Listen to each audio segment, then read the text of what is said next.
Topic, முக்கியமான ஒரு training. இந்த பிஸ்னஸை இன்னும் சரியா புரிஞ்சுக்காதவங்க, இந்த பிஸ்னஸ் ரீசெண்டாக ஜாயின் பண்ணி இந்த பிஸ்னஸ் இன்னும் ஸ்டார்ட் பண்ணாதவங்க இந்த ட்ரைனிங்கை வந்து கண்டிப்பா வந்து ஃபர்ஸ்ட் டைம் பார்க்கும்போது எல்லாமே புரியாது. பட் ஓரளவுக்கு ஒரு சில விஷயங்கள் புரிஞ்சுக்குவீங்க. அதே மாதிரி 2வது டைம், 3வது டைம், 4வது டைம்னு தொடர்ந்து ரொம்ப கவனமா கவனிக்கும் போது தான் இங்க சொல்லக்கூடிய விஷயங்களை நீங்க வந்து 100% முழுமையா உங்களால புரிஞ்சுக்க முடியும். ஏன்னா வந்து இந்த வெஸ்டேஜ் பிஸ்னஸை பொறுத்த வரைக்கும் எழுதி வச்சு அது அப்படியே வந்து மனப்பாடம் பண்ணி அப்படியே வந்து நம்ம வந்து ஒப்பிக்கிறதுனால ரிசல்ட் வந்துடாது. எல்லாமே வந்து நம்ம இங்க பீப்புள் ஹேண்டில் பண்றோம். நம்ம மனுஷங்களை தான் வந்து இங்க ஹேண்டில் பண்றோம். நம்ம வந்து கம்ப்யூட்டரோட உட்காந்து இங்க மல்லு கட்ட போறதில்ல, இல்ல சிஸ்டம் முன்னாடி உட்காந்து நம்ம வேலை செஞ்சு அதுல ரிசல்ட் நம்ம கொண்டு வந்துட்டா நம்மளோட ரிசல்ட் அப்படின்னு கிடையாது. இங்க வந்து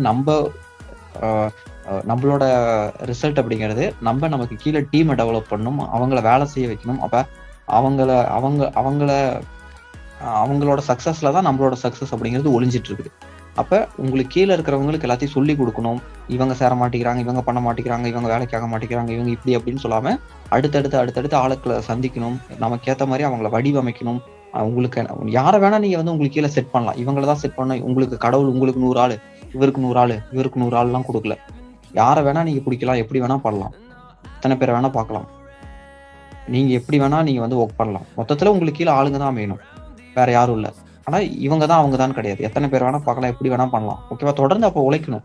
சும்மா 4 பேர் 2 பேரை நம்ம போட்டுட்டு எனக்கு வெற்றி வரணும், எனக்கு வந்து சக்சஸ் கிடைக்கல அப்படின்னு சொல்லக்கூடாது. ஏன்னா இங்க வெஸ்டேஜ் சக்சஸ் சீக்ரெட் அப்படின்னு நம்ம எதுக்கு டாபிக் நம்ம ஷெட்யூல் பண்ணிருக்கோம்னா, இந்த பிசினஸ் வந்து என்னங்கிறது இங்க நிறைய பேருக்கு வந்து கோரை வந்து புரிஞ்சுக்க மாட்டேங்கிறாங்க.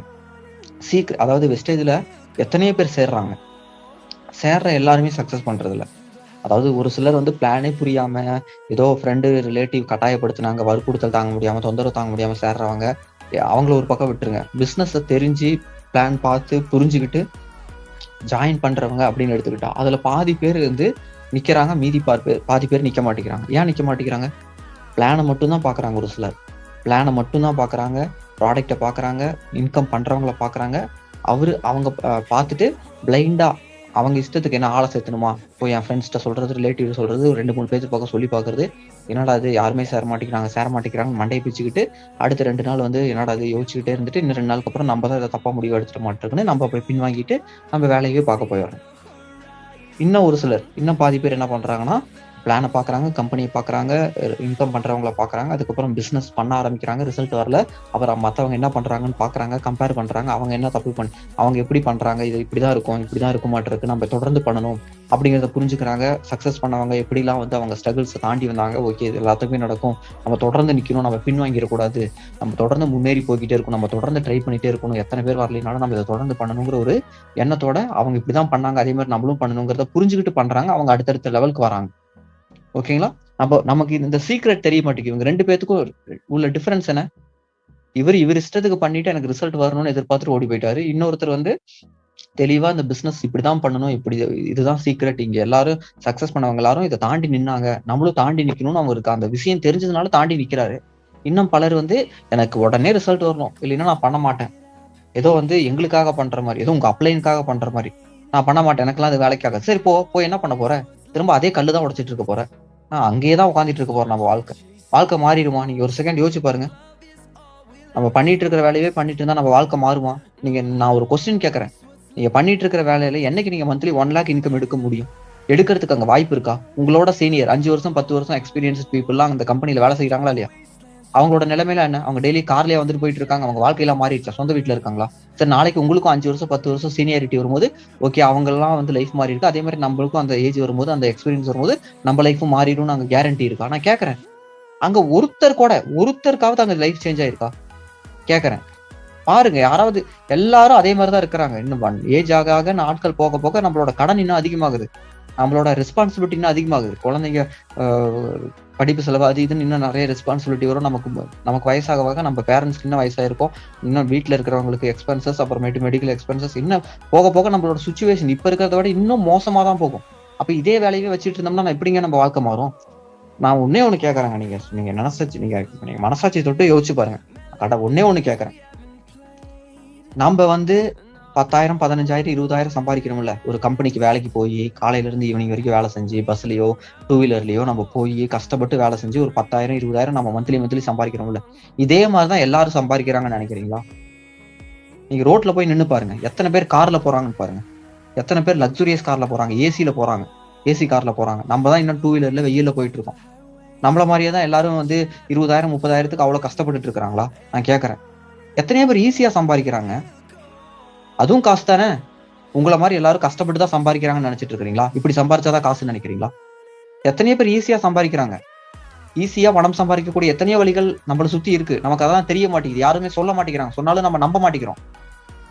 பணம் சம்பாரிச்சா இப்படிதான் சம்பாதிக்கணும்னு நீங்க உட்காந்துட்டு இருக்கீங்க அப்படிங்கிறதுக்காக மத்தவங்களும் அதே மாதிரி பண்ணணும்னு ஏதாவது இருக்கா? நீங்க நம்ப மாட்டேங்கிறீங்க, நீங்க பண்ண மாட்டேங்கிறீங்க. வாய்ப்பு கிடைச்சாலும் நீங்க திரும்பி பார்க்க மாட்டேங்கிறீங்க. வாழ்க்கை ஃபுல்லா நான் இப்படிதான் கஷ்டப்படுவோம், நீங்க தான் உட்காந்துட்டு இருக்கிறீங்க.